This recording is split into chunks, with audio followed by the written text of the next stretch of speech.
bëgg àgg ci 100 000 logements nag bari na. waaye yéen a ngi ci biir xëy na ñeneen ngeen ko bokkal. wante daal du yomb. ci li ñu yaakaar. waaw kilifa gi loolu wax nga dëgg 100 000 logements du 10 logements du 100 logements du 1000 logements. dama ne la damay def générique bi tuuti. La SNHLM a été créée en 1960 plutôt. 60 à nos jours mu ngi ci 13 000 14 000 logements yu mu réalisé. La SICAP a été créée en 1950 avant l'indépendance mu ngi ci 16 000 logements. Tout compris réalisé wu ñu 30 000 logements ñu ne on veut réaliser 100 000 logements en 5 ans. waaw loolu yaakaar naa ni du yomb. waaw. mais c'est un projet du chef de l'État. demande publique la boo xam ne population bi ñëpp xam nañ ne logement casse-tête la ci Sénégal. defe naa ku am kër am nga sutura. ma ne la lenn dong li ma gën a motiver ma dugg ci programme bi nit day louer quelque part nekk fa ak njabootam takk soxna louer benn appartement wala louer benn kër nekk fa pendant 25 ans di fay tous les mois correctement doomam juddu na fa ba sëy mu toog 6 mois fayu koñ bi yëpp doo nga xam ne moomul kër gi xaw yi sutura mu tawee sutura kon donc loolu bu tey jii le chef de l'État taxawee ne dama soxla 100 000 logements pour satisfaire la population, d'autant plus que on a un gap déficit de 350 000 logements au Sénégal. Nous lançons pour les 5 ans 100 000 logements. Man j'invite les promoteurs. Nous avons un agrément de l'État. Nous avons son outil agrément pour contribuer à la politique de développement social que nous avons actuellement. Maintenant, c'est pas facile. Il n'y a rien pratiquement pour les opérateurs économiques.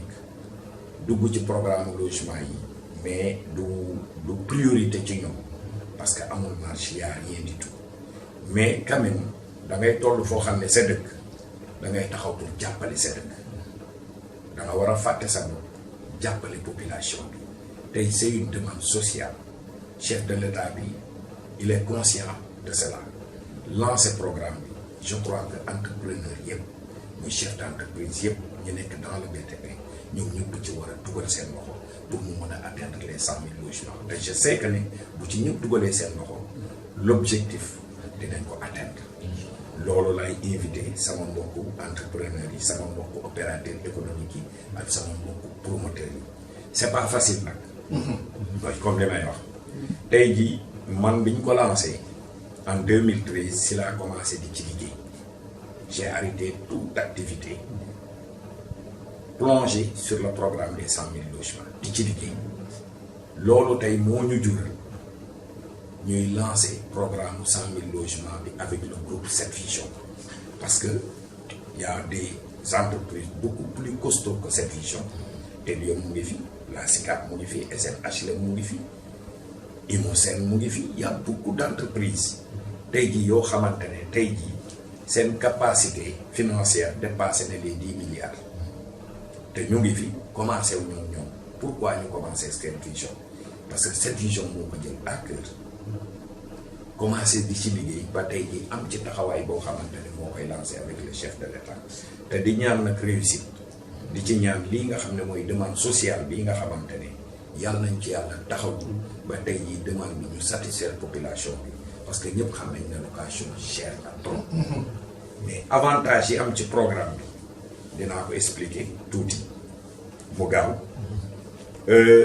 bi ba chef de l'État oowee techniciens yëpp ñu toog réunir ñëpp xam nañ ne à peu près 5% de la population ñoo ci nekk dans le secteur formel dans le secteur informel mun naa ne 95% de la population la te ñooñu banque wóolu leen la plupart banque moo leen wóolu ba tey jii lebal leen ñu jënd kër te ñëpp xam nañ ne dëkk bi metti na metti goo xamante ni la plupart au moins 80% de la population bi mënuñu économiser d'un seul coup jënd kër c'est pas possible.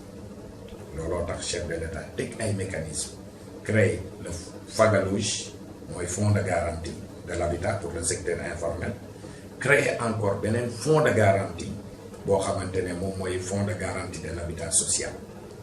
ñaari fonds yooyu ñooy absorber le secteur informel. tey jii mën nga doon un commerçant, mën nga doon un menuisier wala nekk ci secteur informel bi di yëngu wala un ambulant ñëw taxaw demander état bi garantie la au niveau des institutions financières pour tey jii ñu mën la jox. loolu moom mooy avantage bi.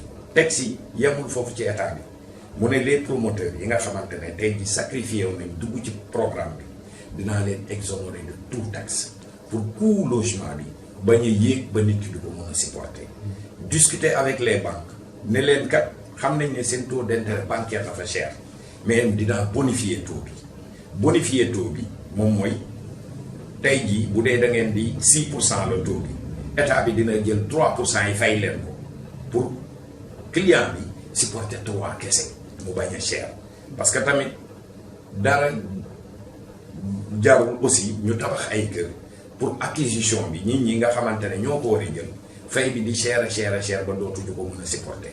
looloo tax avantage yooyu yëpp état bi boole ko tey jii moo tax tey jii ku ci bénéficier wu dafay mel ni la nga daan fay sa location di nga fay au moins deux tiers bi di mën a nekk sa kër di ko fay sur une durée bien déterminée, sur 15 ans, sur 20 ans, sur 25 ans les plus jeunes. loolu nag j'invite tout le monde pour ñu xamante ne kër sutura la na ci ñëpp lancé wu état bi jàppale leen ñoom ñëpp ñu mën a am seen sutura.